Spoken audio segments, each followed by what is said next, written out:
intéresser aux prochaines votations. Béatrice Rulle, notamment l'interdiction de la publicité sur le tabac avec votre invité, Michel Cabage, le vice-président de l'UDC Genève. Bonjour Michel Cabage. Bonjour Béatrice, merci de me recevoir. Bonjour à tous. Alors le 13 février, il y a donc cette votation sur l'initiative pour interdire toute publicité pour le tabac et la cigarette électronique là où des enfants ou des adolescents peuvent l'avoir. L'UDC y est donc opposé. Vous êtes actionnaire de Philip Morris, Michel Cabage ? Absolument pas. Je peux vous le discloser absolument ouvertement. Non, je pense que je ne suis pas là en qualité de vice-président d'UDC Genève avant tout, mais surtout en tant que citoyen genevois pour exposer les raisons du non à l'initiative, aux libellés pouvant potentiellement prêter à confusion s'agissant de la protection des enfants et des jeunes contre la publicité pour le tabac. Mais comment on peut être opposé à une mesure de protection sanitaire qui sont finalement de bon sens ? Personne ne peut dire que le tabac est bon pour la santé, par exemple. Triste. Le bon sens, c'est le pragmatisme. Et ici, cette initiative va très loin, va trop loin. Aujourd'hui, nous avons un projet de loi au niveau fédéral, dont le délai référendaire arrive à échéance le 20 janvier 2022, donc aujourd'hui même. Absolument.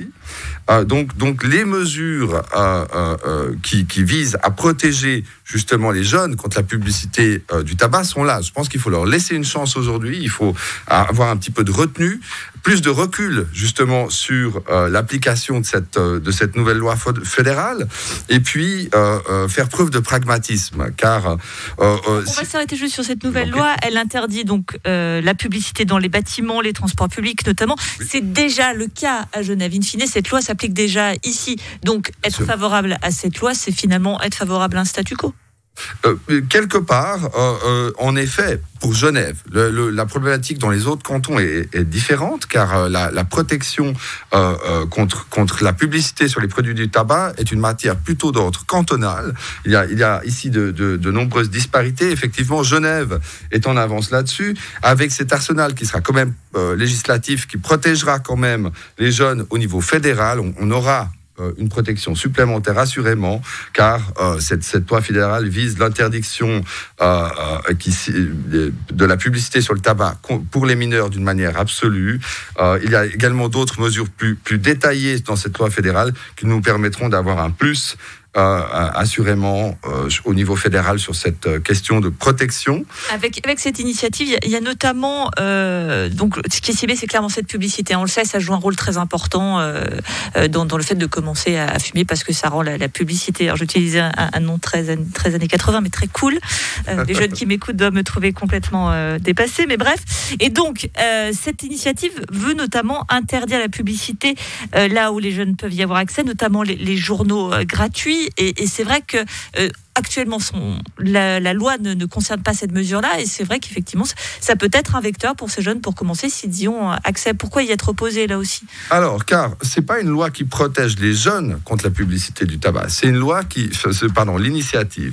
C'est une initiative qui vise à interdire toute forme de publicité sur le tabac, car cette initiative veut interdire toute situation dans laquelle un jeune pourrait être confronté à une telle publicité, même si on a aujourd'hui les garde-fous nécessaires avec les mises en garde. C'est important, c'est que les jeunes n'aient pas accès à cette publicité Alors, il faut quand même garder un certain pragmatisme, une certaine liberté personnelle, une certaine liberté économique aussi, car où va-t-on ?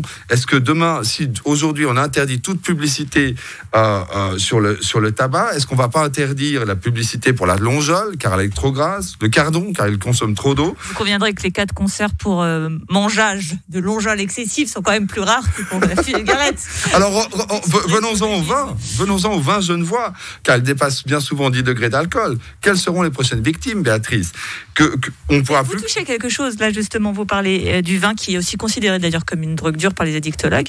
Et donc, on touche clairement la question des lobbies. Est-ce que parce que la cigarette, on sait combien les cigarettiers emploient des personnes en Suisse, c'est d'ailleurs pas une honte de travailler pour un cigarettier, mais donc, ils ont un point extrêmement important, y compris auprès du personnel politique, on l'imagine bien, il y a un vrai lobby là-dessus, c'est ce que vous nous dites aussi.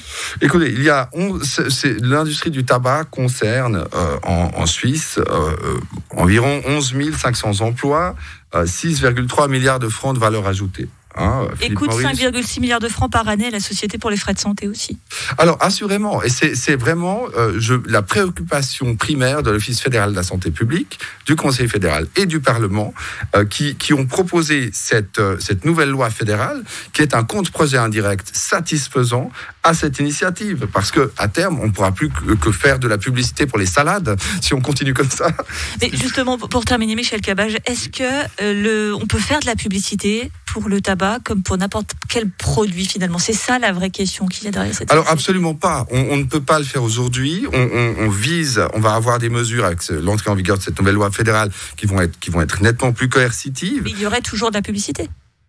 Un minimum de publicité. Donc il est possible de faire de la publicité pour un produit qui tue. C'est ça la vraie question. Alors, qui tue? De nouveau, Béatrice, c'est une question. Donc, la fumée régulière du tabac pose de sérieux problèmes de santé. Mais de nombreux produits posent également des problèmes de santé. C'est pas pour autant qu'on va les sortir purement et simplement. Pour ma part, on a tous vu la publicité sur les cow-boys d'une célèbre marque de cigarettes. Je me suis pas mis au cheval pour autant. Je pense que fermer complètement l'accès à l'information aux jeunes, ça peut avoir un effet contraire, ça peut avoir un effet pervers.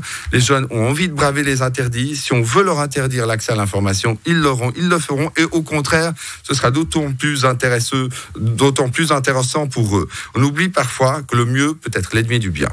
Merci beaucoup Michel Cabage, vice-président de l'UDC Genève, d'avoir été sur Radio Lac ce matin.